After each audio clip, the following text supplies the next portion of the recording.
جی بالکل، میں اس وقت موجود ہوں لیڈی ریڈنگ ہسپتال میں، سرجیکل وارڈ بی خواتین کے وارڈ میں موجود ہوں، جہاں پر پاڑی چنار سے تعلق رکھنے والی 22 سالہ خاتون کا آپریشن کیا گیا ہے، جس کے پیٹ سے جو ہے 20 سے زائد کیلیں نکالی گئی ہیں۔ یہ کامیاب آپریشن تھا۔ اس حوالے سے جس ڈاکٹر نے اس کا آپریشن کیا اس سے بات کرتی ہوں، سرجیکل ڈاکٹر ہیں ڈاکٹر سجاد محمد خان صاحب میرے ساتھ موجود ہیں، میں ان سے بات کرتی ہوں۔ سر مجھے بتائیں کہ آپریشن کیا ہے، آپریشن کیسا ہوا ہے، کیا مشکلات سامنے آئی ہیں؟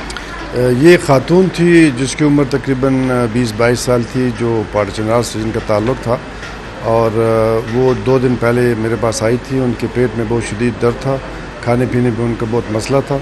ہم نے جب ان کے ایکس رے کیے تو ان کے پیٹ میں تقریباً 20-22 کے قریب کیلیں اور کچھ شیشے کے ٹکڑے اور کچھ ہیئر کلپس تھی، اور ہم نے اس کی ساری انویسٹیگیشن کرائی اور پھر اس کا آپریشن کیا۔ ماشاءاللہ آپریشن کامیاب رہا۔ ہم اس میں 3-4 گھنٹے لگے، کافی پیچیدہ آپریشن تھا، لیکن ساری کیلے، شیشے کے ٹکڑے اور کلپس ہم نے نکال لی، اور ابھی ماشاءاللہ مریض ٹھیک ہے اور اس کو مکمل صحتیاب ہونے میں 3-4 دن لگیں گے۔ جی بالکل، آپ نے ان کی بات سنی۔ لڑکی کے پیٹ میں کیلیں تھی، کلپس تھے، شیشے تھے، مختلف چیزیں اس کے پیٹ میں تھی، جس کو جو ہے ڈاکٹر نے یہ پیچیدہ آپریشن تھا اس کو جو ہے کافی کامیابی سے اس آپریشن کو کیا ہے، جس سے اب لڑکی کی جو حالت ہے وہ اسٹیبل ہو چکی ہے۔ جی